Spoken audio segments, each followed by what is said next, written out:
చిత్తూరు జిల్లా కుప్పంలోని డీకేపల్లి అగ్నిమారెమ్మ ఆలయంలో మహానాడు సన్నాహక సమావేశం నిర్వహించారు.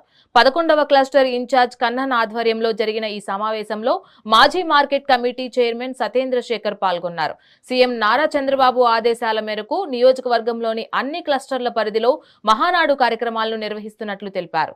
పశ్చిమాసియాలో జరుగుతున్న దాడుల నేపథ్యంలో సీఎం ఈ నిర్ణయం తీసుకున్నారని పేర్కొన్నారు. కుప్పం నియోజకవర్గంలోని ప్రతి గ్రామంలో మహానాడును నిర్వహించి విజయవంతం చేయాలని పార్టీ శ్రేణులకు పిలుపునిచ్చారు.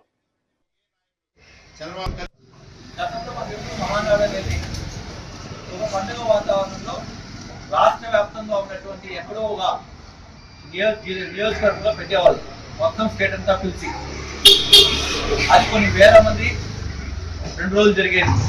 3వ రోజు లక్షల మందితో జరిగేది. 3 రోజులు మహానాడు ఎప్పుడు జరిగేది.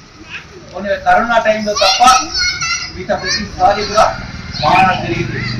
అలాంటి మహానాడు ఈసారి కూడా మొదట వైజాగ్లో పెట్టాలనుకున్నారు. తర్వాత నెల్లూరుకు షిఫ్ట్ చేశారు.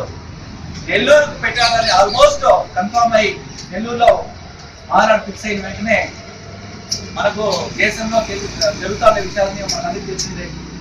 దేశంలో బయట దేశాల్లో జరుగుతున్న యుద్ధాల్లో అన్నిటికీ ఇబ్బందులు కలుగుతూ ఉంది. ముఖ్యంగా పెట్రోల్ డీజిల్ పైన ఇబ్బందులు పడుతూ ఉన్నాము, గ్యాస్ పైన ఇబ్బందులు పడుతున్నాము. ఇవన్నీ కూడా ఇబ్బందులు ఉన్నా కూడా ఈ మన ప్రజలకు ఇబ్బంది కలగకుండా మన రాష్ట్ర ముఖ్యమంత్రి చంద్రబాబు నాయుడు గారు, కేంద్ర ప్రభుత్వంలో నరేంద్ర మోడీ గారు కలిసి మనకు ఆ ఇబ్బందిని పెద్దగా కనిపించకుండా మ్యాక్సిమం కవర్ చేస్తారు. వాస్తవంగా కవర్ చేస్తారు.